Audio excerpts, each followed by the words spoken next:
with the. So none of you would accept. Obviously, all of you disagree with the whole. Oh, yeah. Go ahead.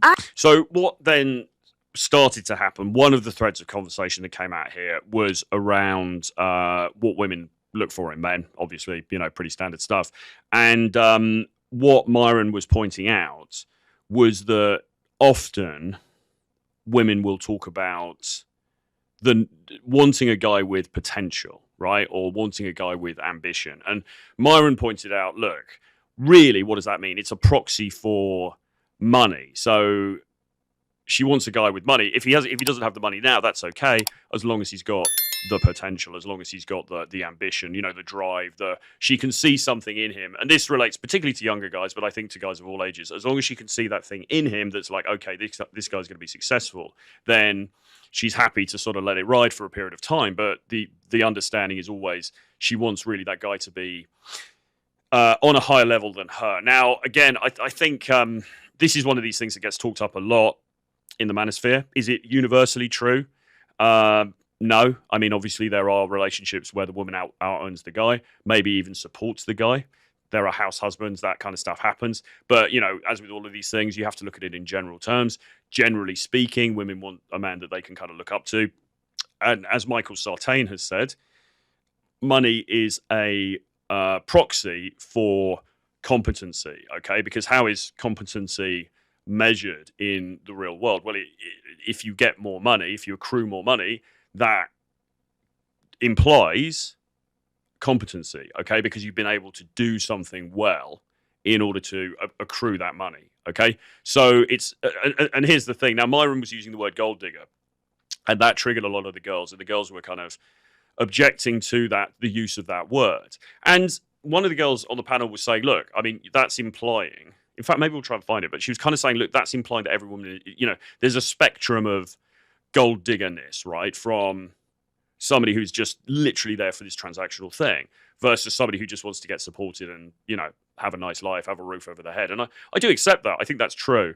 But it was very much the terminology that they were triggered by as opposed to the underlying truth. Because then when Myron asked the panel, okay, so would you guys be happy paying, 50% of the bills or whatever?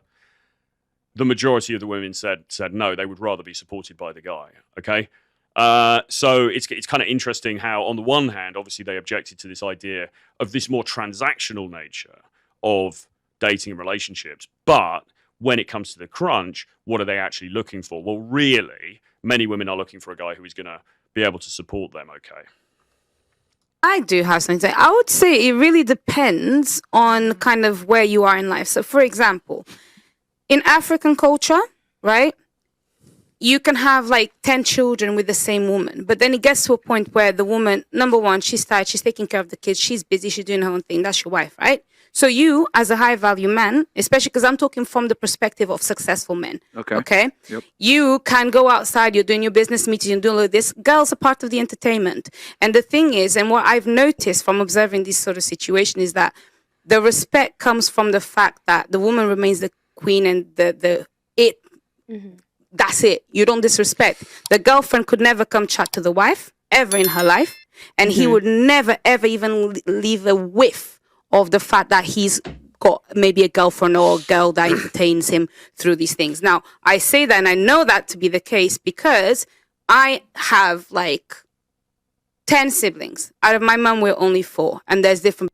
Yeah, okay. So Divalna, I think her name is, she's been on Pearl's show quite a number of times, and she certainly provides entertainment factor because she is pretty sort of forthright in her opinions. She's kind of entertaining and well, some would say entertaining, some might say something else, but she's out there, and she's happy to argue her point. So she makes for good content, although not everyone's obviously going to agree with what she has to say. But we got it then into this whole thing about, okay, so what about fidelity, right? Would a woman accept a man who is high value, but occasionally cheats, okay? And this is a hugely contentious issue for women, and I get it, right? I do get it. Now, actually, talking about Shian Roberts again, I don't know if I mentioned that before, but when she interviewed Andrew Tate, there's a nice clip of her when she's kind of how can I put it? She's kind of challenging Tate, and she's saying, look, what kind of woman like would accept what you're trying to offer here, which is basically like, okay, I'm going to have it my way. You know, you can do, you know, you have to be at home and you have to be domestic and all the rest of it, but I'm going to go out, and sometimes if I want to, you know, sleep with other people, then that's cool because I'm the guy. And she basically just shut that down and said, well, what self-respecting woman is going to accept that? Okay. And you know, again, you've got to look at the gray areas in all of this stuff. Okay, you've got to look between the lines in all of this stuff, because on the one hand, you know, we will often say, well, women would prefer to share a high value man than they would to be with a guy who's, you know, the kind of loser. But, well, again, we're talking stereotypes, but say the loser who is super loyal, whatever, right? Okay, so and there is truth in that. Okay, there is some truth in that. But equally, there is also truth in the fact that there are some women who would just not countenance the other thing, which is being in a one-sided open relationship where the guy gets to do what he wants. You know, there are some women who are just not gonna accept that either. Okay, so whenever you watch these shows and you're kind of forming opinions about the world, you've got to sort of, I mean, the very best thing to do, really, and I was talking to somebody about this yesterday. The very best thing. I'm recording myself on my phone for some reason. The very best thing that you need to do, really, is basically go out and touch grass. And actually, you can watch this content. You know, it's great, it's educational, it's fun, whatever, and you'll learn stuff. But equally, going out and experiencing stuff for yourself is so important, because if you just sort of like watch things on the internet and then just believe everything you see on the internet, and that's your only point of reference, then you're probably going to get things wrong, right? Because sometimes people like exaggerate for effect. Sometimes there's hyperbole. You know, not everyone is always arguing in good faith. You know, they bring up examples that are outliers. There's all these different things going on in terms of what gets presented to you on the internet. So this is why, as a dating coach, we always say to people, look, really, it should be 10% theory, which is you maybe watching a show like this, or maybe reading a book or an article, or watching a video about how to talk to girls. And then it should be 90% you going out and actually taking action. Because when you go out into the real world and you interact, what you find is, for the most part, you know, women are complicated beings, but they're very nice. They can be very, you know, it's not as black and white as you will sometimes get the impression that it is from shows like this. Okay. Oh. This will at some point with to my baby mum or to my wife because she's tired or whatever, and I'm out here still. That's not okay, and that's one thing that needs. I don't want to broke. No, okay. I said he's not going to be broke, and I'll tell you why. Yeah, Take time to get to know someone. Interesting point. Do all of you agree with? You want a guy that other men respect like that? Yeah. Yeah. Okay. Oh, fuck yeah. So you guys. Being 100% loyal to you, and you're out here being a trash, like All right. Absolutely. Real quick. a So dickhead to and me. disrespecting. Okay. So to me.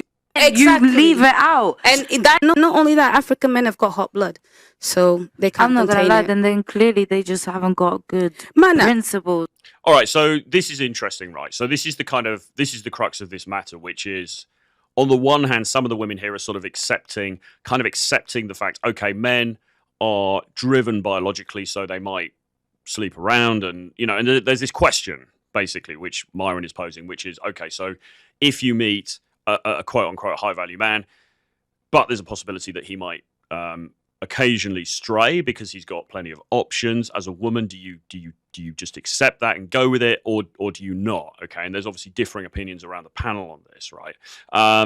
It's interesting actually. So Divalna talks about African men who she says have hotter blood, and so that's part and parcel. And I think one of the other girls on here says something similar.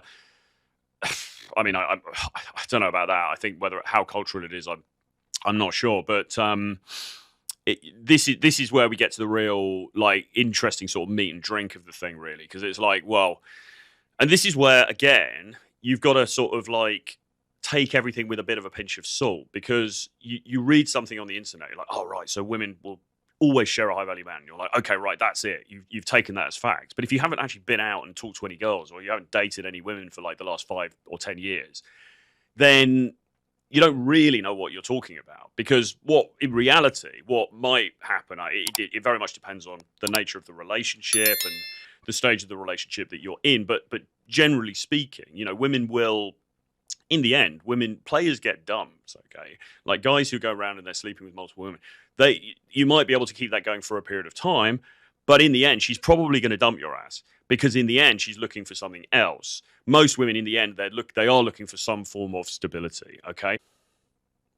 I don't know, like it's so, and again, but that's a problem in terms of female psychology because there's this sort of divide with female psychology between the desire for drama and the desire for excitement, and then on the other side, the desire for stability and for, a home life and support and everything else.